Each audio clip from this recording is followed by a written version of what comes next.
Le continent américain entre tensions et intégration régionale. Deuxième partie, nous allons nous intéresser aux tensions auxquelles est soumis le continent américain.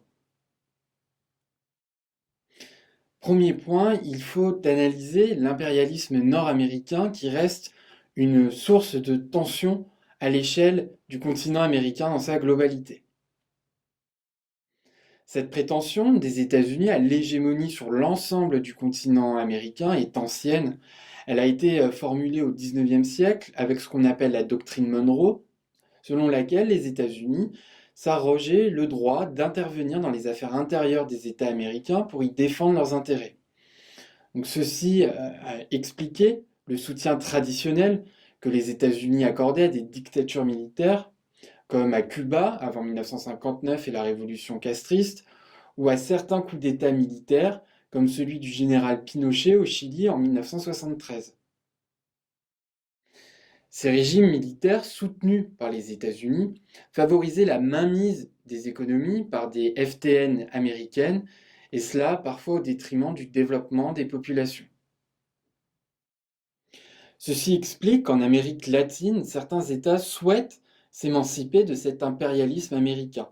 Nous pouvons penser au Venezuela, d'Hugo Chavez, de l'Équateur de Rafael Correa ou encore de la Bolivie du président Evo Morales. Deuxième point, le continent américain est également marqué par des tensions entre les États.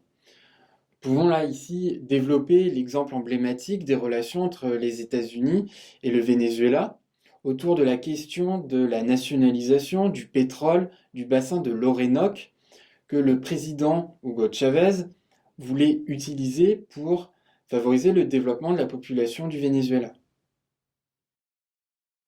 Ces tensions entre les États peuvent être vives, même s'il n'y a pas eu de guerre sur le continent américain depuis 1995.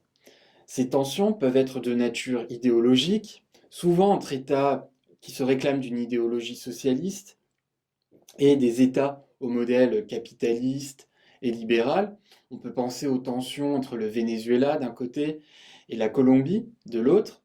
Il existe aussi des tensions frontalières, comme entre la Bolivie, le Chili ou dans la zone économique exclusive des États de la zone Caraïbe. Et enfin, il existe des tensions autour de la question migratoire. Ici, nous pouvons penser aux relations entre les États-Unis et son voisin du Sud, le Mexique. Dernier point, il faut évoquer les conflits sociaux et économiques qui marquent les sociétés des États américains.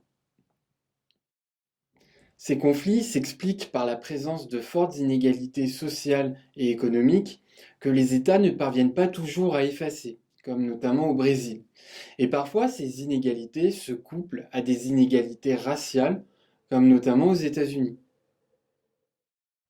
Ces inégalités sociales et économiques sont les plus visibles à l'échelle urbaine et elles se marquent dans le paysage des villes américaines. Vous pouvez penser ici aux villes latino-américaines comme les villes brésiliennes marquées par l'existence de bidonvilles, les favelas, et de lotissements sécurisés qui abritent une population aisée, les gated communities.